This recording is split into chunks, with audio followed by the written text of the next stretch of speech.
Good morning and welcome to the AGNC Investment Corp.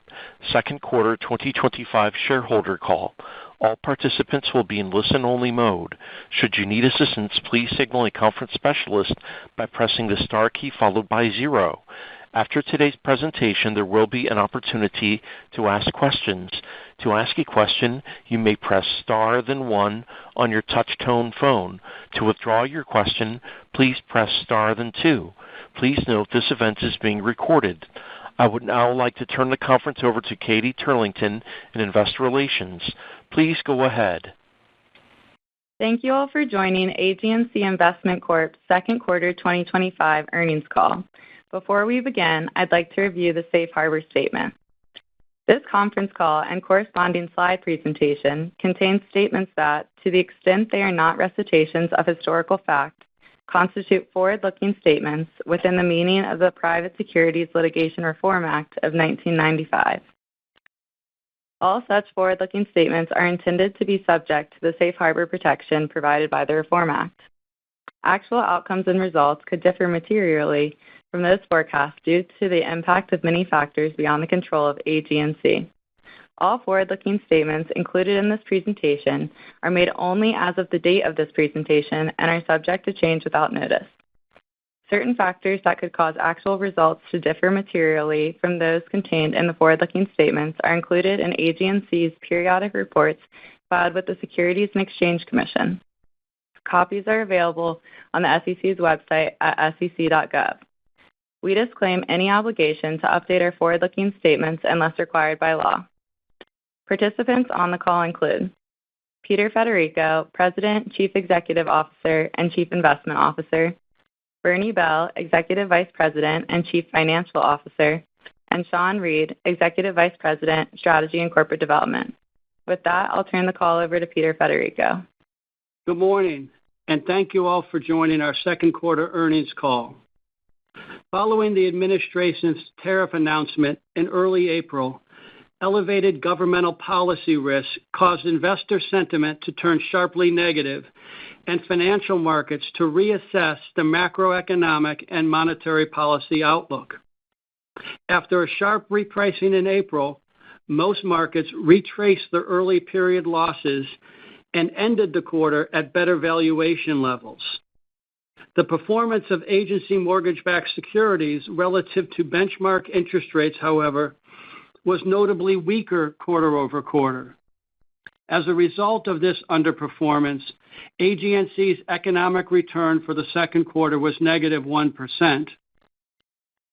During the first 3 weeks of April, when the financial market stress was most pronounced, the yield on the 10-year Treasury fluctuated by more than 100 basis points, and the S&P 500 stock index declined by 12%.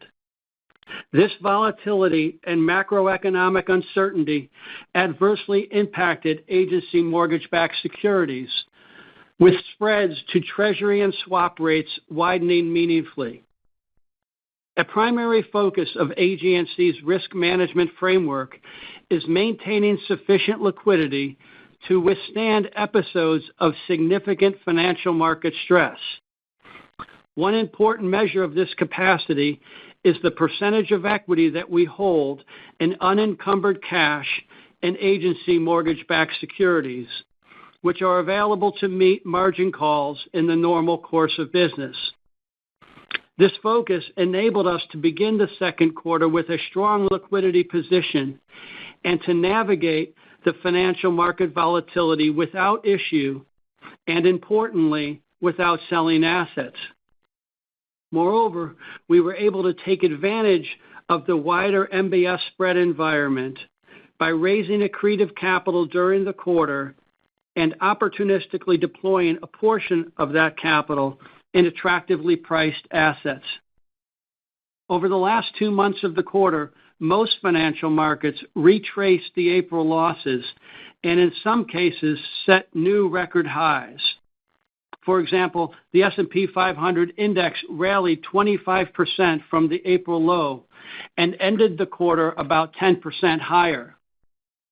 Investment grade and high yield debt also performed well, with spreads tightening 10 and 50 basis points respectively. The one notable performance exception was agency mortgage-backed securities, as the current coupon spread to a blend of Treasury and swap benchmarks ended the quarter 7 and 14 basis points wider, respectively. Although the Fed and Treasury have indicated that beneficial regulatory reforms are forthcoming, bank demand for MBS still appears to be constrained. Similarly, foreign investor demand may be hindered by U.S. dollar weakness and geopolitical risk. Looking ahead, we expect banks and foreign demand for agency MBS to grow. In addition, as we enter the third quarter, the seasonal supply pattern for MBS issuance should improve. We expect the net supply of new MBS will be about $200 billion this year, the low end of most forecasts. Since quarter end, MBS spreads have tightened slightly and are showing signs of stabilization. As a levered and hedged investor in agency mortgage-backed securities, AGNC's return profile is most favorable in environments in which mortgage spreads are wide and stable. Our favorable outlook for agency MBS was further improved in the second quarter by the very positive message from key decision makers related to the potential recapitalization and release from conservatorship of the GSEs. The White House, the Treasury Department, and FHFA affirmed the government's commitment to maintaining the implicit guarantee for agency MBS and also indicated that they are taking a do-no-harm approach to GSE reform. Specifically, President Trump made an unprecedented statement in late May regarding the GSEs and the ongoing role of the government in the housing finance system. He said, "Our great mortgage agencies, Fannie Mae and Freddie Mac, provide a vital service to our nation, helping hardworking Americans reach the American dream of home ownership. I am working on taking these amazing companies public, but I want to be clear. The U.S. government will keep its implicit guarantees," with the word guarantees emphasized in all capital letters. Treasury Secretary Bessent also made several important statements regarding the GSEs during the quarter. The one that stood out the most to us was when he said, "The one requirement of this privatization is that they are privatized in such a way that mortgage spreads do not widen. And in fact, is there a way that we can make the spread between the risk-free rate and mortgages tighten as Freddie Mac and Fannie Mae are privatized?" Finally, Director Pulte weighed in with similar positive statements, saying, "Our number one thing is to do no harm and keep the implicit guarantees intact. We cannot have any disruption to the mortgage market. There cannot be any upward pressure on the mortgage rate, and I am very confident that the mortgage market will be safer and sounder as a result of any option that the president takes." These statements, individually and collectively, clarify the administration's approach and, more importantly, should provide investors greater confidence that the credit quality of the $8 trillion of outstanding agency mortgage-backed securities, as it is understood to be today, will not be impaired by actions associated with privatization. In fact, given the explicit statement of credit support made by the President of the United States that the implicit guarantee of agency MBS will be preserved, investors could reasonably conclude that the credit quality of the outstanding stock of agency mortgage-backed securities has never been stronger. These statements also make it clear that maintaining stability in the mortgage market and lowering mortgage costs are two important guiding principles of GSE's reform. This is a very positive development that should lead to tighter mortgage spreads over time. With that, I'll now turn the call over to our Chief Financial Officer, Bernie Bell, to discuss our financial results in greater detail. Thank you, Peter. For the second quarter, AGNC reported a comprehensive loss of 13 cents per common share. Our economic return on tangible common equity was negative 1%, consisting of 36 cents of dividends declared per common share and a 44-cent decline in tangible net book value per share, as mortgage spreads ended the quarter moderately wider.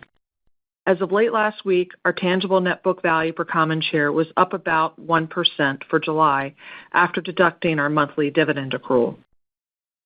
Quarter-end leverage increased slightly to 7.6 times tangible equity compared to 7.5 times at the end of Q1. Average leverage for the quarter rose to 7.5 times from 7.3 times in the prior quarter. As of quarter end, our liquidity position totaled $6.4 billion in cash and unencumbered agency MBS, representing 65% of tangible equity, up from 63% as of the prior quarter. As Peter noted, we were able to navigate the substantial financial market volatility in April with our portfolio intact as a result of our risk management positioning and ample liquidity entering that period. Additionally, during the quarter, we opportunistically raised just under $800 million of common equity through our at-the-market offering program at a significant premium to tangible net book value. As of quarter end, we had deployed slightly less than half of the proceeds, and we have continued to deploy the remaining capital post-quarter end. In utilizing the ATM, we attempt to maximize both the accretion benefit associated with the stock issuance premium and the investment returns on acquired assets. However, the optimal timing for stock issuances and capital deployment may not fully align. As a result, our investment of the new capital may lag the issuance as it did this quarter, as we evaluate market conditions and wait for favorable entry points. Net spread and dollar roll income declined 6 cents to 38 cents per common share for the quarter, primarily due to the timing of deployment of the new capital raised over the quarter, with moderately higher swap costs also contributing to the decline. Our net interest rate spread decreased 11 basis points to 201 basis points for the quarter, largely due to higher swap cost. Our Treasury-based hedges contributed additional net spread income of approximately a penny per share for the quarter, which is not reflected in our reported net spread and dollar roll income. Lastly, the average projected life CPR of our portfolio declined to 7.8% at quarter end from 8.3% as of Q1, consistent with higher mortgage rates. Actual CPRs averaged 8.7% for the quarter, up from 7% in the prior quarter. And with that, I'll now turn the call back over to Peter for his concluding remarks. Thank you, Bernie. I'll provide a brief review of our portfolio before taking your questions. Trade, fiscal, and monetary policy uncertainty caused agency MBS spreads to widen across the coupon stack, with higher coupon MBS performing slightly better than lower coupon MBS. MBS performance also varied considerably by hedge type and maturity, as the yield curve steepened significantly during the quarter and swap spreads tightened 5 to 10 basis points. As a result, MBS hedged with longer-dated Treasury-based hedges performed materially better than MBS hedged with short and intermediate-term swap-based hedges. Our asset portfolio totaled $82 billion at quarter end, up about $3.5 billion from the prior quarter. The mortgages that we added were largely higher coupon specified pools with favorable prepayment characteristics. As a result, the percentage of our assets with some form of positive prepayment attribute increased to 81%. Our aggregate TBA position remained relatively stable at about $8 billion, consistent with our preference for specified pools in the current environment. With both our pool and TBA activity concentrated in higher coupons, the weighted average coupon of our asset portfolio increased to 5.13% during the quarter. The notional balance of our hedge portfolio increased to $65.5 billion at quarter end. In duration dollar terms, our hedge portfolio consisted of 46% Treasury-based hedges and 54% swap-based hedges. In summary, despite the second quarter volatility and elevated geopolitical and government policy risk that still remains, we continue to have a very positive outlook for agency mortgage-backed securities. In fact, we believe the outlook actually improved in the second quarter due to four factors. First, MBS supply appears to be manageable as seasonality factors turn more favorable and the mortgage rate remains high. Second, the demand for MBS appears poised to grow as a result of anticipated regulatory changes and relative value attractiveness. Third, agency spreads appear to be stabilizing at historically cheap levels. And lastly, key policymakers appear to be taking a cautious, do-no-harm approach to GSE reform while reaffirming the government's ongoing role in the housing finance system. Collectively, we believe these positive developments create a very favorable investment outlook for agency mortgage-backed securities as a fixed income asset class.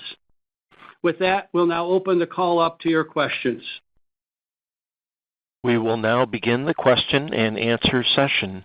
To ask a question, you may press star then one on your touch-tone phone. If you are using a speakerphone, please pick up your handset before pressing the keys. To withdraw your question, please press star then two. At this time, we will pause momentarily to assemble our roster. The first question comes from Doug Harter with UBS. Please go ahead. Thanks and good morning. Good morning, Doug. Kind of digging into the last comments you made about the attractive environment. As you look at that environment and you look to continue to take advantage of that, do you think that comes in the form of looking to raise additional capital, or is increasing leverage from kind of this area where you've been for the past couple of quarters a consideration as well? Sure. Well, appreciate that question. And as you mentioned, our outlook really is favorable as we sort of start the second half of the year, given some of the developments of the second quarter, particularly related to the GSEs. I think it sets up a strong backdrop for agency mortgage-backed securities. But what we're seeing now is really some stabilization, and I do expect spreads to move sort of gradually tighter, but it doesn't seem to be a big catalyst for them to move sharply lower over the near term.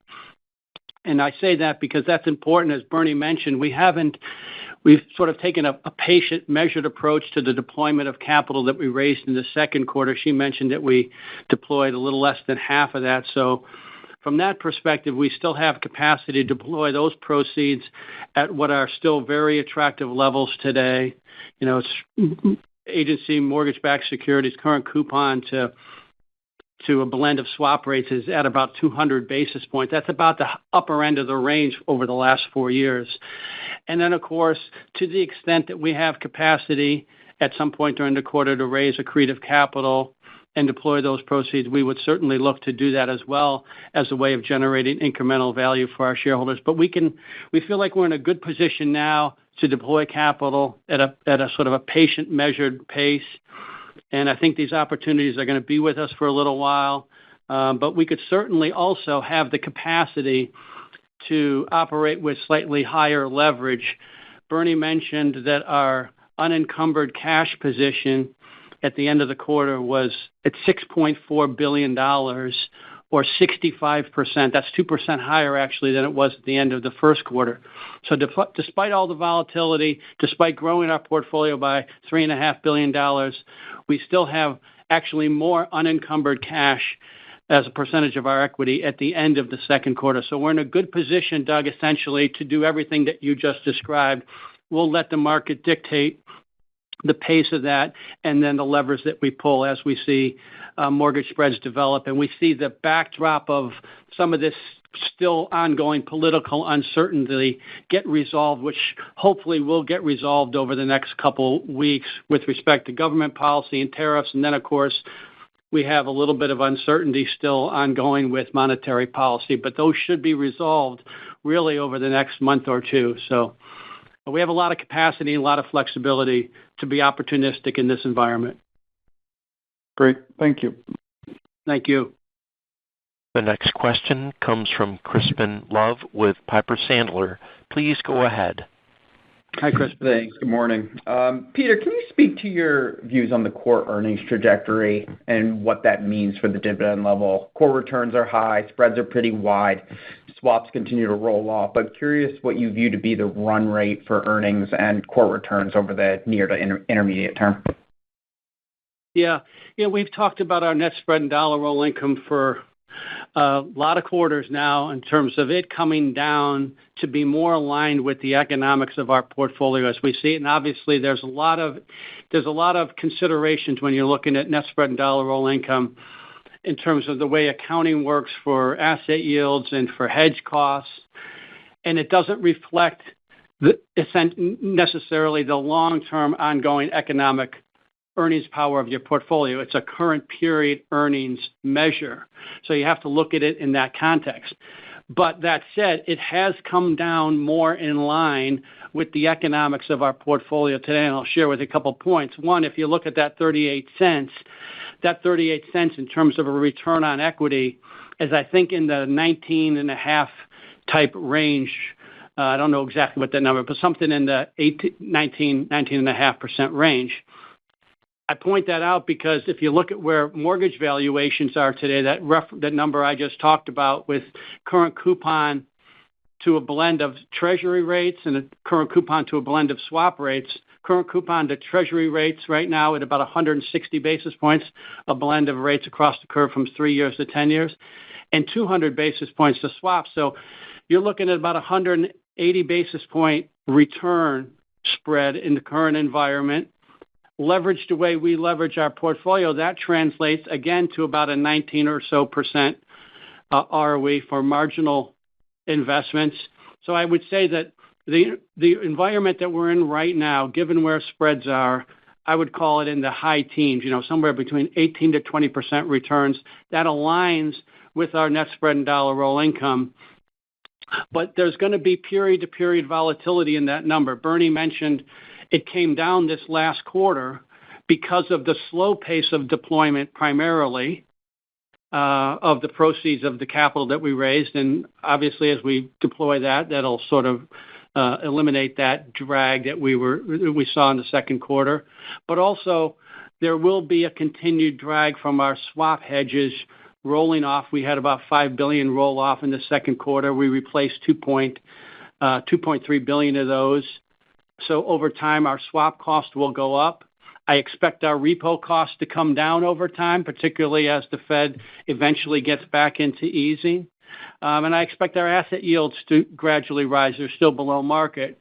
So there's a bunch of different factors, but I would say our net spread and dollar roll income should stay generally in the kind of range that we're seeing, maybe mid to high 30s to low to mid 40s cents range. I gave you a lot there. I hope that answers your question. Absolutely. No, that was very helpful, Peter. And then just following up on Doug's issuance question and comments you've made about deployment, you raised accretive capital, deployed about 50% of that in the second quarter. I believe that was the comment, or it might be 50% to date. But can you just share where you stand today? How much more have you deployed since quarter end? And then just where are the best opportunities, coupons, investments, et cetera? And then just given the outsized issuance in the second quarter, would you expect issuance in the third to come down versus historical levels? say that last part again, for the issuance? Yeah, just given the issuance that you did in the second quarter, more elevated, and just with what you have to still deploy, would you expect lower issuance compared to historical levels? Yeah. I'll start with that one first, then we'll go back. You give me a lot there. Again, it's going to be opportunistic, and I think we're in a good position to be patient with respect to our raising of capital. We really liked the opportunity in the second quarter, particularly because there was so much volatility and we were able to raise it accretively. It gave us a lot of additional liquidity, if you will, to withstand further disruptions should they have occurred, and then also allowed us to deploy those proceeds. So I wouldn't say that the second quarter is indicative of future quarters.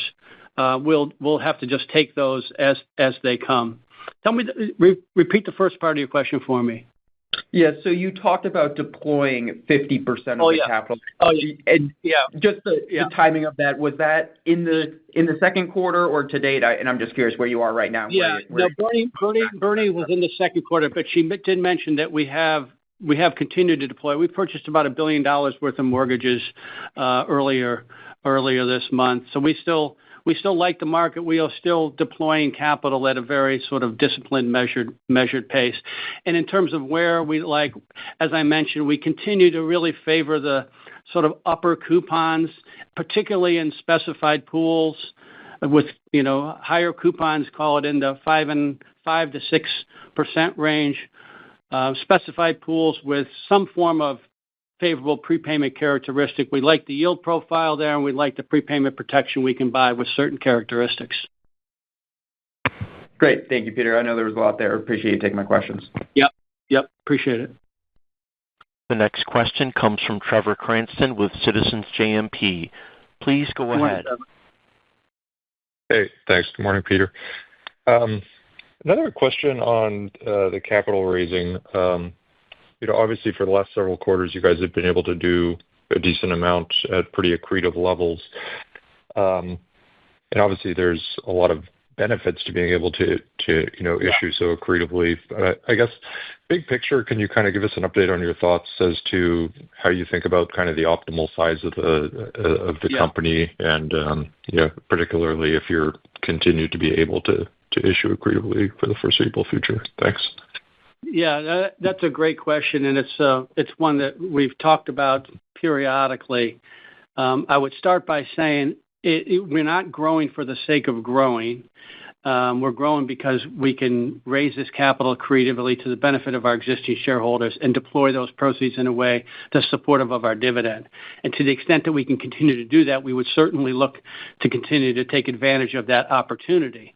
And further, I would say that there are significant benefits of the scale that we operate. So first, if you look at our operating costs this last quarter, it was 111 basis points. So I think we're the lowest operating costs in the industry, but that's certainly very compelling.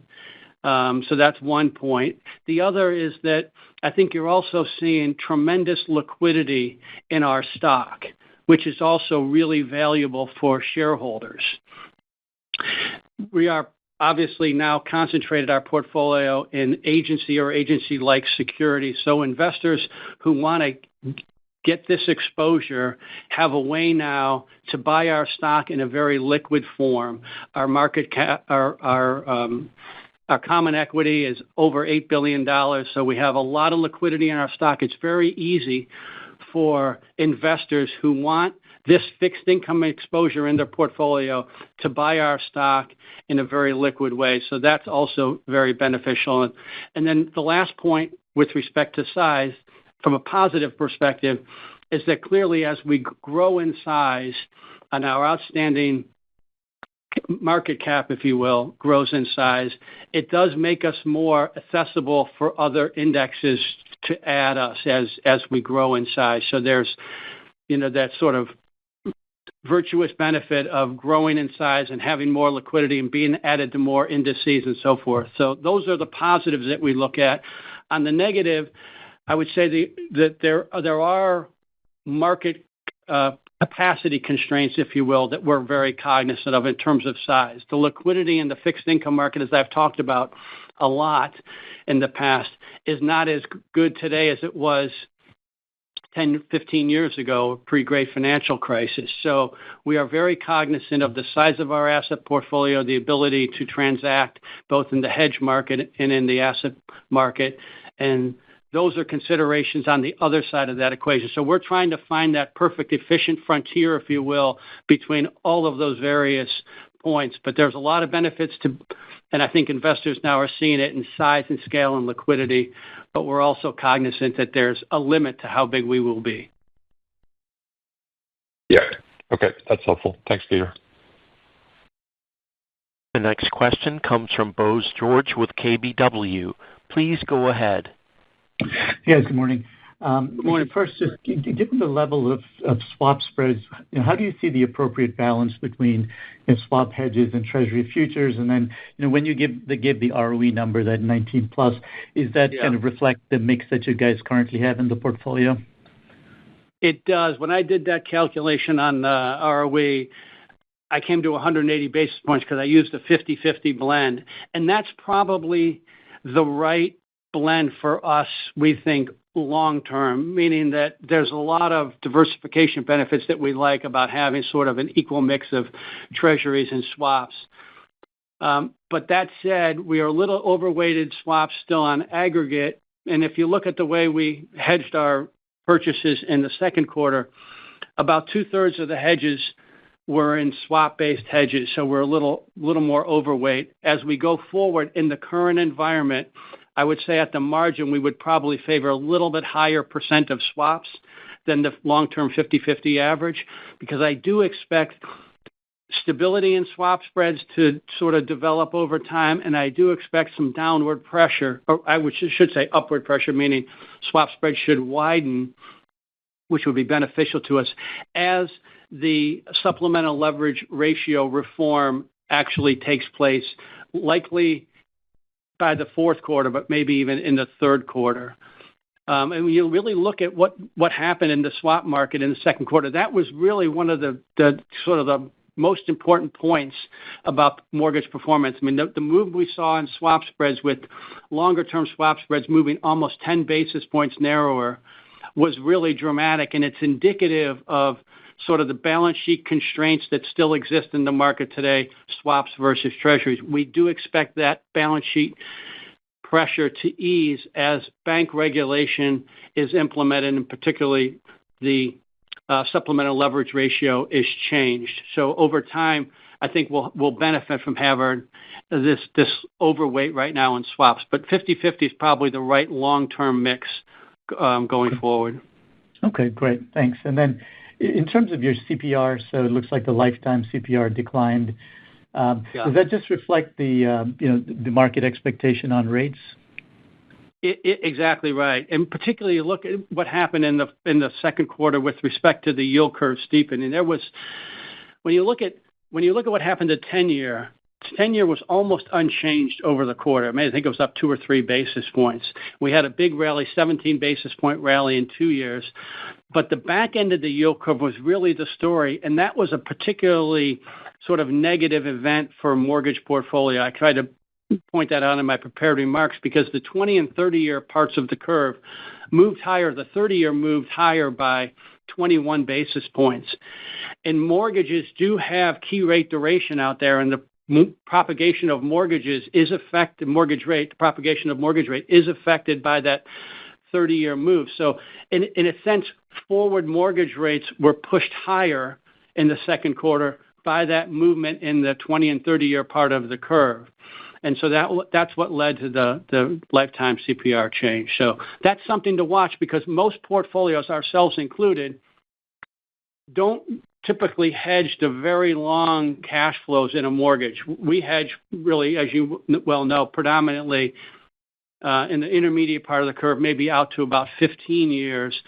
The back end is so idiosyncratic, it's difficult to hedge from a mortgage perspective. So most of our hedging is concentrated in the 10-year part of the curve to cover that long duration. So to the extent that the 10s, 30s curve moves significantly, that could be a driver of mortgage performance. Okay, helpful. Thanks, Peter. Sure. The next question comes from Jason Weaver with Jones Trading. Please go ahead. Hey, good morning, everyone. Thanks for taking my question. Yeah. Hey, Peter, despite the relative value implications we mentioned, I know we've been talking about the level of MBS spreads for quite a while now, just given the wideness. Would you say would it be fair to say that spreads have entered just a bigger secular trend over time, just given that the level of vol has come down, but we're still here at 200 over on swaps? Yeah. Yes and no. Clearly, we have, I believe, established a new trading range. And certainly, when you look back at mortgage spreads, I looked over the last 4 years, so taking out the actual COVID event, but since COVID, if you will, we are at the sort of high end of the range. And we sort of broke out barely in this last episode of that range, and we got the 220 basis points on as a closing mark versus swaps. But that range is still intact. So I would say that range for mortgages versus swaps is probably in the 160 to 200 basis point range, and I would say that range versus treasuries is in the, call it 160 to maybe 120 basis point range. I think that's the new norm, and I think in the current environment, we're going to stay maybe in the upper half of that range because of the geopolitical and the fiscal policy and the monetary policy uncertainty. But I don't see a lot of catalysts for us breaking out of that range, and that, I think, is the important development over the second quarter. Clearly, there was significant tariff-related market stress that we got through. That's important. But also the one other big catalyst that could have sort of redefined the trading range, Jason, was GSE reform, because there was so much uncertainty as to how that may play out. I think the key policymakers did a really, really good job of explaining their thought process and their approach and what was meaningful to them in terms of preserving the very special attributes that the market has today. And I think that takes some of that upward spread pressure out of the equation.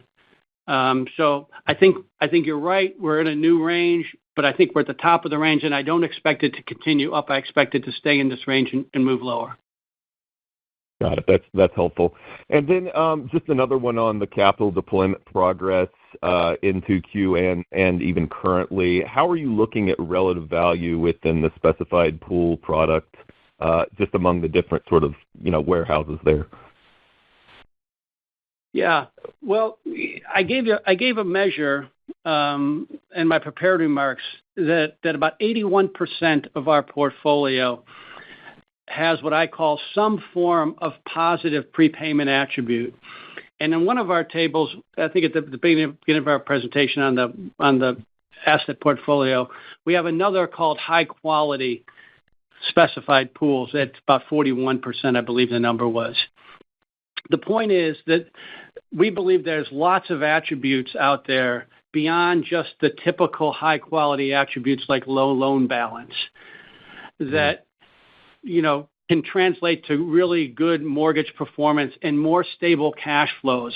They include characteristics like FICO and LTV and other geographies where taxes are recording, or LTV characteristics or house price characteristics, a loan type, whether it's a primary residence or a second or an investor. So we think there's a whole bunch of other characteristics. So that's why we like adding specified pools, particularly the higher coupons, as I mentioned, where there's a significant yield pickup, but also we know we're taking there's more convexity risk there. But by buying some of these characteristics, particularly in the current environment where house prices are sort of stabilizing and maybe moving lower in particular areas, we think there's a lot of value to adding those specified pools or pools with those kind of characteristics.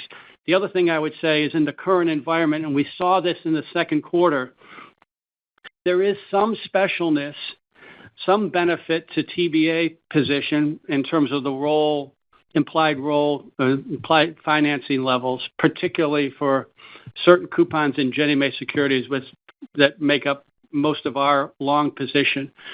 But there isn't a lot of benefit for conventional TBA positions right now. There's no real funding advantage there. So given that, we prefer to have these higher coupon specified pools rather than a TBA position in the current environment. Got it. That's helpful. Thank you very much. Sure. The next question comes from Jason Stewart with Janney. Please go ahead. Hey, good morning. Thanks, Peter. So it appears to us like the curve steepener trade is a pretty crowded trade. And we've talked about hedges, but could you go through a little bit more on the asset side? I think you started in response to Jason's question. In a post-steepener trade, how do you position and is there enough flexibility? How do you position the asset side of the balance sheet in terms of coupons, et cetera, to optimize returns going forward? Yeah, there's certainly a lot of flexibility. I mean, you see us shifting our coupon position, quite significantly quarter over quarter. There's lots of liquidity and capacity to do that. Shifting between TBAs and specified pools. The characteristics that we talked about change our profile. So there's lots of ways on the asset side for us to do that, particularly if we have a TBA position, we could do that. We can move from TBAs to pools and different coupons. So as the yield curve changes, we can certainly change the asset side of our equation. And as you point out, it's really going to be driven by hedge location. That's really critical, and we have a lot of capacity to do that. But most of our hedges are concentrated in the, call it 7 to 12-year range. I think about 83% of our hedge duration is greater than 7 years. And what that tells you is that when you think about our asset key rate duration profile, and then you overlay our hedge profile, given that concentration, one could conclude that we have positioned our aggregate portfolio to benefit when the yield curve steepens 2 years to 10 years. And so we have benefit and will continue to benefit if 2-year rates come down and 10-year rates either stay the same or go higher. Our aggregate portfolio, given our asset composition and our hedge composition, would benefit in that scenario. And we do expect that curve steepening to continue, particularly in light of all of this pressure that we're seeing with respect to the Fed. The 2-year to 10-year part of the curve right now today, I think, is at about 52 basis points, and that's about 50 or 60 basis points flatter than the 25-year average. So I expect the 2-year to 10-year part of the curve to steepen over time, and I expect our portfolio to benefit from that. Got it. Okay, so perhaps too early to think about post-steepener trades. And then I apologize if I missed this in the comments or the questions. Did you give an updated estimate for book value quarter to date in 3Q? Yes, Bernie mentioned at the end of last week it was up about 1%. And nothing since then. End of last. Oh yeah, okay. Yeah. Got it. Okay, thank you. Sure. The next question comes from Eric Hagen with BTIG. Please go ahead. Hey, thanks. Good morning, guys. Hope you're well. Just one from me. In the repo market, I mean, do you see the government budget deficit being a risk to the repo market? Assuming it means the government's going to be issuing a bunch of longer-term debt, how do you think that might trickle down to driving spreads for wholesale funding and other repo venues that you guys are active in? And then, I mean, maybe most importantly, if we assume the Fed has the tools to control repo volatility, all else equal, I mean, does that support a higher range for your leverage versus where you've operated historically? Yeah, there's a lot there. So you might have to re-ask some of those questions. But first, I would say that I don't expect the Treasury issuance or the deficit, certainly over the near term, to have any impact on the repo market. And the Treasury Secretary has been really clear, and I think it's been really beneficial to the market for them to really give stability in the refunding announcement, and it's not going to change. I think they continue to say for several quarters. But I do expect the composition of their issuance to change. I do expect them to issue more shorter term and less long term. They're very focused on the 10-year part of the curve in terms of that rate. And so there could be a little bit of crowding out of those bills get issued and some of that money comes out of the repo market. But I don't expect that to have any material really impact on pricing. There's plenty of liquidity in the markets. There's $7 trillion of money in money market funds. There's plenty of liquidity there. The other thing that I would point out, and this is really important with respect to the Fed, they continue to make really positive changes to the repo market. And I expect quantitative tightening to essentially end relatively soon, although it may likely go through the end of the year. But it's clearly a topic of discussion. It was in the minutes last meeting, so I expect it to be ongoing, and I expect them to stop the runoff of their balance sheet. But they also made some changes, positive changes to their standing repo facility that may or may not be understood. One of them was at quarter ends, they increased the number of operations. They added an operation in the morning, which is beneficial to the market. But the big change that the Fed is considering that has not yet been implemented is that it's likely that the Fed will, in a sense, join the FICC for transactions on the standing repo facility. And if they do that, that would eliminate the balance sheet constraints that currently exist and make that program less effective. So if they join the FICC, and they've written about this widely, and I think they are considering it, it takes time, that would really enhance the liquidity associated with the standing repo facility. So that would be a really positive development. And I suspect they'll be doing that in conjunction with the changing of their bill issuance. So I don't know if I covered all your questions. You can ask me again. Yeah, that was really helpful. I mean, the second half of the question was just whether that whole dynamic allows you guys to take more leverage, or how you feel about your leverage, just given the support the Fed has for the repo market in general. It's certainly a consideration that doesn't make us feel like we got to take our leverage lower. I'll put it that way. Yeah, I think that's what's unique about our asset class. I think it's the only fixed income asset class that lends itself to a levered investment strategy because of the liquidity and pricing transparency of our security. But most importantly, as you point out, where the repo market is today versus where it was pre-2019 is so dramatically different. This asset class, from a funding perspective, clearly the Treasury and the Fed in particular is focused every day on the liquidity in the repo market for Treasury securities and for mortgage-backed securities. And when they talk about balance sheet and ending their quantitative tightening, they are looking at that market every single day to determine whether or not reserves have hit the ample level or not. And so they are keenly aware of any repo pressure, and they will adjust as soon as they see that repo pressure, which makes us very confident in our funding. In addition, we, of course, have our captive broker-dealer and almost 30 individual counterparties, so we love that diversification as well. Great perspectives. I appreciate that. Actually, a follow-up here. I mean, some changes to the credit scoring at the GSEs, FICO, Vantage Score. I'm sure you guys are up on that. Do you see that driving or changing the prepayment environment in any way? Like, does it support lower mortgage rates for some borrowers who may have not have had access under the prior scoring regime? Yeah. It's funny, from our perspective, this seems to be getting more attention than it's really worth from an investor perspective. Obviously, this has been discussed. The Vantage alternative, that's the name of the alternative, has been discussed, I think, for 10 plus years. From our perspective, yes, it will likely lead to borrowers having the capacity for a better, higher credit score, which ultimately could increase their capacity and lead to slightly higher prepayments, if you will.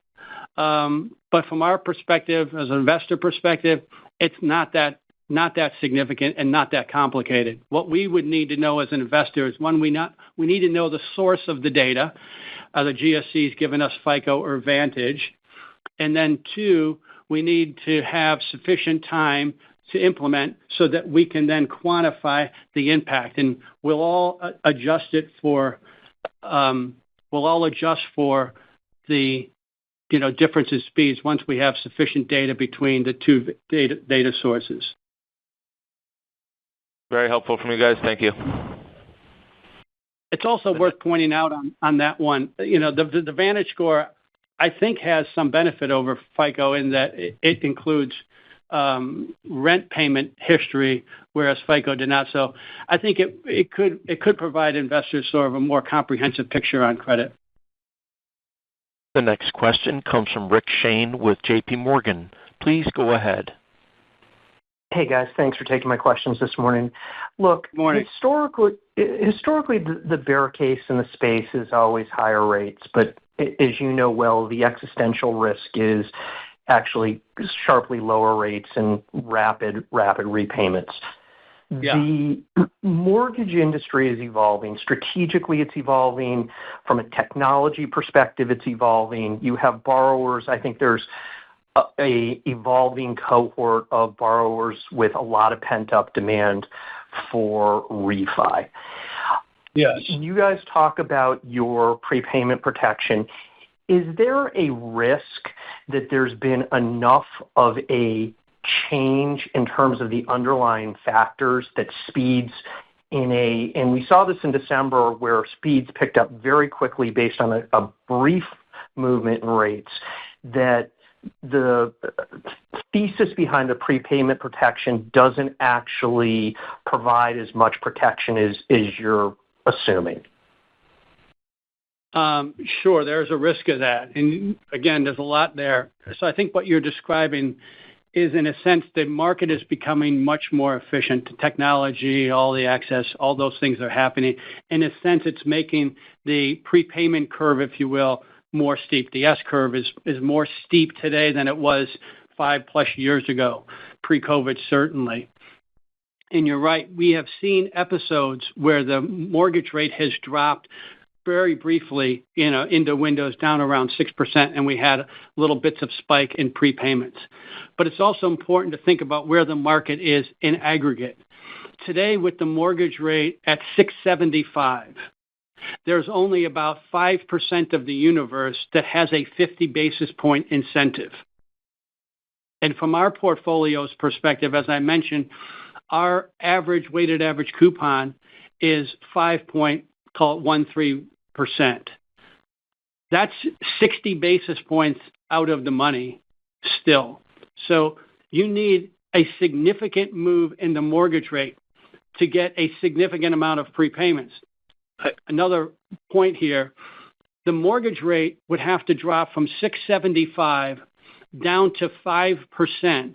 So you're talking about a dramatic movement in interest rates. In order for the market to have, I think at that point we would have about 27% of the universe would be refinanceable. So it sort of bookends the issue for you. You're right, as we move down in mortgage rate, and if we get down to 6, there is a population of pools, particularly the post-2022 pools, will prepay the high, the 7, those will prepay very fast. But in order for you to have a really significant sort of market-wide refinance event, you're looking at a dramatically lower mortgage rate, which is hard to envision. It's not impossible, but hard to envision in the context of all the other questions we had this morning, where you're talking about deficit spending and pressure on interest rates, and if the Fed were to ease and the Chairman Powell were to change and the yield curve steepened, all those things should keep the mortgage rate maybe higher than it otherwise would be. But you're right, there's certainly that risk. And, and you're also right that there are characteristics that we believe are going to give us protection that may not give us protection. But, you'll have to wait and see. And you also have to wait and see what happens with the GSEs. This is the other important point. over time.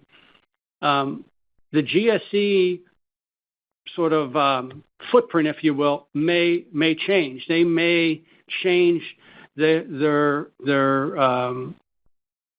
mortgage the mortgage capacity to various borrowers. They may curtail some of the business that they can do today may get curtailed over time as they shift more toward a sort of a profitability, objective. And so that may limit borrowers' capacity to refinance that have a capacity today. Those loans may not be GSE eligible in a future state. We don't know that.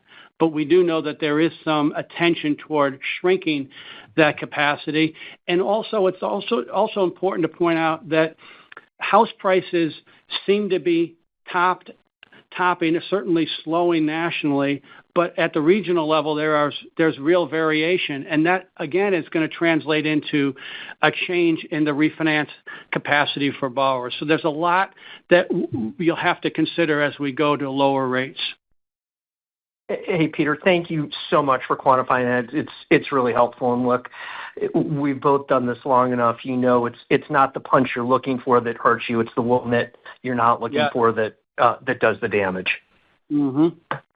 Agreed. Appreciate it. Thanks, guys. Sure. And our last question comes from the line of Harsh Hemnani with Green Street. Please go ahead. Thank you. Morning, Harsh. Hey, just thinking through one more on leverage. As we think back to maybe early April, leverage sort of drifted up just by virtue of market price changes, to call it high 7, 9, and then perhaps rebalanced throughout the quarter to end basically where, at Q1 levels. How are you thinking about leverage, right? Are there certain sort of rebalancing triggers that you're looking at in shock scenarios? Is it preserving that unencumbered asset that you talked about? And then maybe if we look ahead in the, call it near to intermediate term, given you have more certainty in spread volatility, given all the positives on GSE reform, etc., would you be more comfortable with letting leverage drift up today than maybe a quarter ago? Yeah, well, a lot there. So first, I would say when you refer to rebalancing in the quarter, you're right. The biggest driver of the leverage, obviously, is the change in our book value in the second quarter, and that's going to put upward pressure on our leverage. And what's important, though, and I pointed this out in my prepared remarks, and this is key for a levered investment strategy. That's why I mentioned that we were able to navigate the quarter and not having to sell assets. So we rebalanced, if you will, our risk position by raising capital accretively and deploying that at a slow pace. And over time, as conditions change and we become more confident in the macroeconomic outlook, we can have more confidence and deploy all of those proceeds. But importantly, what we didn't have to do is you didn't have to sell assets. You didn't have to rebalance the asset side of our balance sheet, if you will, by selling assets when spreads were really wide. In doing that, you crystallize those losses. If you hold all of those assets, then our existing shareholders will get the benefit of the recovery over time, whenever that may happen. Now, that's really important from a risk management perspective and from a levered investment portfolio perspective. That's why I pointed it out in my prepared remarks this time, is that making sure that we have capacity to withstand those spread moves gives us the ability to gain back that value by not having to sell assets. And you're right. Over time, as the market sort of evolves, we look at today's environment and where we stand today. And what I was trying to communicate is that I'm more confident about the outlook today than I was, than I was in April. And that's important because we're at wide spreads. I don't think spreads, while they could certainly widen, I don't think that they will stay wider. If they do move wider for some macroeconomic reason, and over time I think they can go lower, and that does inform us about our leverage, and it does give us more confidence. To the extent that we get more and more confident that mortgages are going to stay in a range or not break out to the upside of the range, gives us more and more confidence that we could operate with higher leverage. But all that being said, if you look at our portfolio today, let's just say at about 7.5 times leverage, we are able to generate really attractive returns that are consistent with our dividend and give us a lot of unencumbered liquidity and risk management capacity. And that's sort of the perfect combination of the two, and we look to optimize those two things. Got it. Thank you. Sure. We have now completed the question and answer session. I'd like to turn the call back over to Peter Federico for concluding remarks. Again, we appreciate everybody's time and participation on our call today, and we look forward to speaking to you all again at the end of the third quarter. Thank you for joining the call. You may now disconnect.